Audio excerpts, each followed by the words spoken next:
Welcome to In Context. This is the War Report. My name is Ken McDermott-Rowe, and I'm here with my fellow host, Gus Cantavero. And joining us for this edition is Marchand McDermott-Rowe, In Context military affairs commentator. Thanks for joining us, Marchand. My pleasure. Some interesting developments in the global wars. One particular, the Syrian Navy seems to have sailed up through the Suez Canal. The Iranian Navy has sailed up through the Suez Canal and has parked itself in Syria. How significant is this? Well, I think it's a real statement of the commitment that the Iranians are making to Syria's defense. One of the things I find fascinating is the fact that the United States almost, I think, has completely underestimated Iran, Russia, and China's resolve to defend Syria. I mean, the fact is that the two Iranian warships, along with the commitment of 15,000 Iranian troops, have landed in Syria. And not only that, the Chinese, let me get my countries right. The Iranian fleet, I just keep going through countries in the world, I'll get to it eventually. It's all alphabetical anyway. But the Iranian fleet has docked in Tartus, where the Russian fleet also happens to be docked. They're there now, the Russians? Yep, the Russians have an aircraft carrier group there, the aircraft carrier Admiral Kuznetsov. And historically, what's been the relationship between Russia and Syria? Russia and Syria have always had a very tight-knit relationship. Traditionally, during the days of the Soviet Union, the port of Tartus in Syria offered the Soviet Union a naval base on the Mediterranean. So this way, then, while we had our bases in Italy and Greece, the Soviets had their base in Syria. The Russians, since the end of the Cold War, under the Putin administration, have been revamping that base to reestablish their naval presence in the Mediterranean to counter us and the Israelis. So as our war on terror has progressed, particularly in this past year, it seems to be bringing in more and more of the global powers in a traditional, like World War I type confrontation. I'm thinking of Libya, historically allied with under Gaddafi with Russia, having evicted the United States when Gaddafi took over, and now we find we've got Libya and the Russians are out. So now it looks like the Russians are going. Al-Qaeda has Libya. Al-Qaeda has Libya. Our good old friends. So maybe the Russians have decided to make a stand at Syria. Maybe they're not going to see any more allies fall by the wayside. The fact is, it's a very similar case to what has historically happened, and what happened in the build-up to World War I and the build-up to World War II, particularly the build-up to World War I, the major world powers are pushing each other around for territories, for colonies at first. We're trying to push the Russians out somewhere. They're trying to push us out. Chinese are giving guns to Khartoum, to the Sudanese government. We're giving guns to the South Sudanese. And, traditionally, this is the way powers duke it out. And it was the same way the colonial powers grabbing land in Africa before the First World War. Mm-hmm. But now we're starting to edge closer to home, to the Russians. Taking Libya, the Russians and Chinese really couldn't legitimately make a stand to defend Gaddafi, because Gaddafi was massively unpopular. He tried to invade Egypt. He tried to invade, all of his neighbors. Whereas, not that al-Assad and Syria are a whole lot more popular, but he's not as hated as Gaddafi was. So Russia and China can step in and stand up for Syria without appearing to stand up.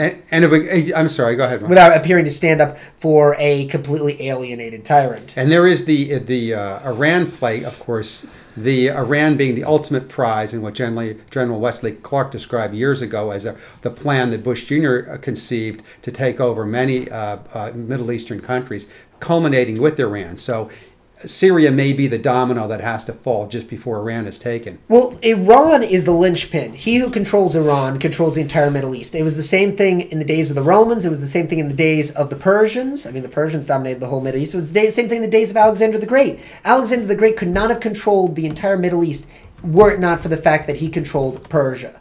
So Persia is the great prize. It also happens to have the world's largest supply of natural gas. And as this map very aptly describes, or demonstrates, I should say, you have Iran in between Iraq, Afghanistan, and so the only route into Central Asia is controlled by Iran. And in fact, it's probably very difficult to see, but you see Turkmenistan, Georgia, Armenia, all of the former Soviet republics, thank you very much, bordering Russia, border Iran. So Russia's national security is integrally linked to that of Iran. So that's why the Russians are so much more willing to stand up for Iran than they are for any other country, because it's right on their border. And I was watching CNN yesterday on a Sunday morning show, State of the Union with Candy Crowley, and she had on a couple of guys who act like they know a lot about Middle East foreign policy, and one of them was from the Chertoff group, and Michael Chertoff, the same guy who sells the body scanners. You can trust that guy. Pause for dramatic effect. Former Homeland Security Director. Dun, dun. And so he was saying that Syria has no allies in the Middle East. Iran and Syria stand alone. So if we take out Syria, Iran has no allies. That what goes along? Because I knew that that's a lie, but I want to hear you describe that. Well, at this point, we're kind of like the drunk guy in the bar, and the bouncers just knocked out both our friends, and we're still talking crap. But, it's really saying that Iran and Syria have no allies is to the point of delusional.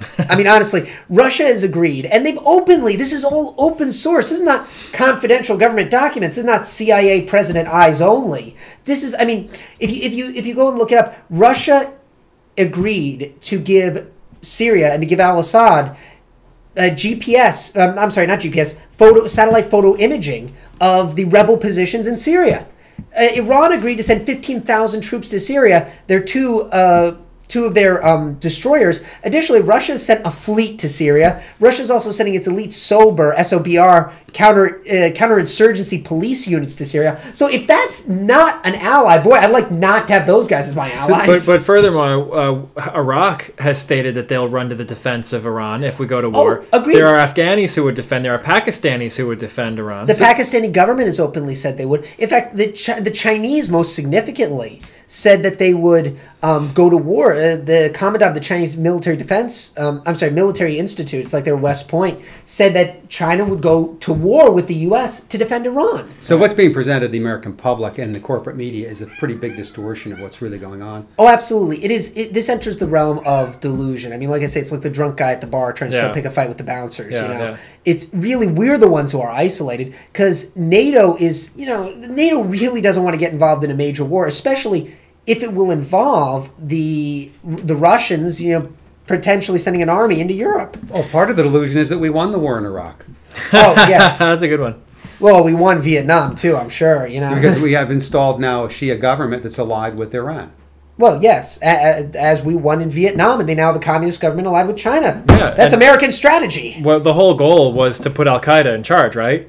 Exactly. Right, because we won in Libya, and we put Al-Qaeda in charge. Which, of course, we wanted to put militant Wahhabis in charge. What's the fighting that's going on in Syria? Who's really doing the fighting in Syria? Assad has been saying since the beginning that there were outside terrorists, and now our own government says that Al-Qaeda is a part of the as a player in the Syrian resistance. Which is why there's this really weird relationship that we have right now. We must support the Syrian rebels. We must, but then Al-Qaeda's there. But then we must support them. But if we don't support them, Al-Qaeda will take over. But Al-Qaeda's already there. I mean, doesn't this seem contradictory? We are apparently financing the Syrian opposition groups.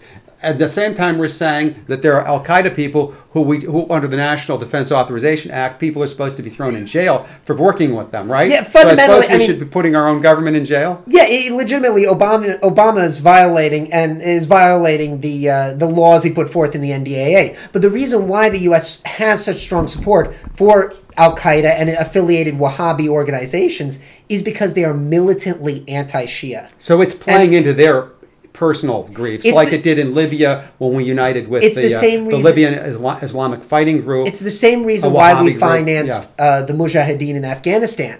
Mm-hmm. Well, rationally speaking, we would have financed a more... Osama bin Laden. We financed Osama bin Laden, and rationally speaking, that would have been an awful idea, but we think very short term. And in the short term, it makes a lot of sense, because now we are building up armies in countries like Syria, Libya, that are going to be militantly anti-Shia, which means militantly anti-Iran. In fact, these Wahhabis from Libya have been flown in, I understand, according to the Debka, the Israeli intelligence letter, from Libya to the Syrian border to participate in the uprising against the Syrian government. And we're joined by another one of our consultants here named Troy. Thank you maybe we should elect him to as president, Cats are very wise. Well, it couldn't be any worse than the lot we have running the country now. But, all right, so back to the topic.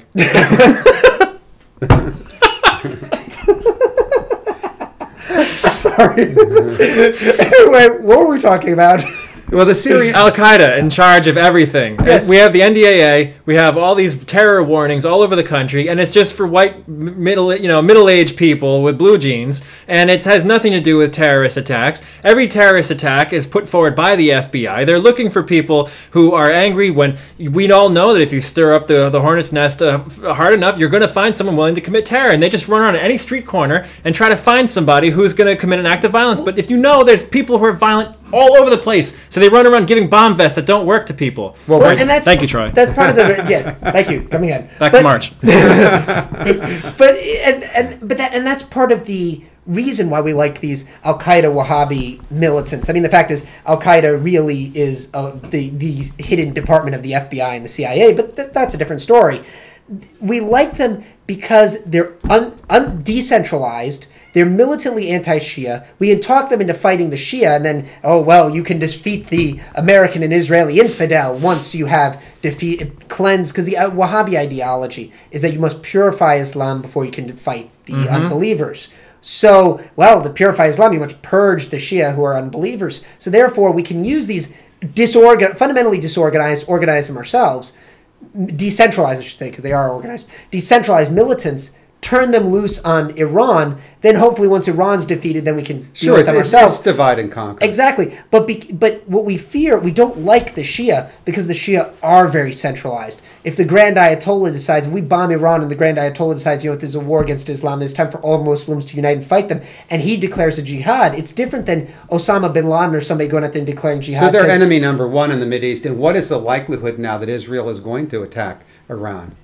Very, very likely. It's probably at its most likely now. There's a great article in Haaretz, which says signs pointing to increasing likelihood of Israeli strike on Iran, because the Israelis right now they feel themselves backed into a corner. They also feel that this is their time, and they also feel that if this time passes, if the U.S. is allowed to whimper out of the Middle East, China and Russia will come in and supporting Iran and dominate the Middle East, because Israel being basically a U.S. surrogate, Iran being a Russian and Chinese one. Well, now, the United States government, Obama, seems to be reluctant to go to war, at least right now with Iran. He seems to be getting pressured from Netanyahu to go to war now. Is this theater? Is he really opposed to the war, or does he want to appear to be dragged into it? I think it's a bit of both. On the one hand, you have General Dempsey, who gave us a big speech, and he said that Iran doesn't want the bomb. They are a rational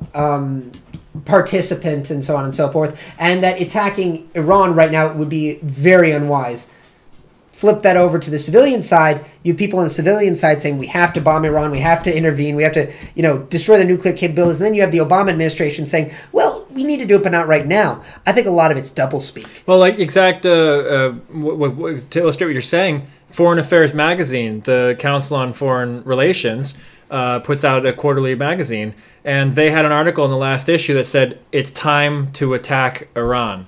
And those are the people that really run our government. I mean, when you want to look at who's really calling the shots, because Obama's just a front man. He's always been a front man. Mm-hmm. You want to look at the Council on Foreign Relations. You want to look at the Bilderberg groups. What these people are deciding is what really dictates our country's policy. Obama's just a front man. And to illustrate that again, to back you up, last year at the Bilderberg Group, it was reported or leaked that they had set a September deadline to take down Gaddafi. What happened? September rolled around, Gaddafi's And we dead. know with the invasion of Iraq, a date was set many months in advance, even while the Bush administration was pretending that they were pursuing negotiations. They'd already decided and set a date to invade Iraq. And that's why I think this is the culmination of all of their ambitions. If we can attack Iran and we can destroy Iran, Obama can pretend to be the good guy. I didn't want the war, but now we're dragged into it. And a million young Americans must go because, well, you never change ships in midstream or something like that. That was from Wag the Dog. I would recommend watching that.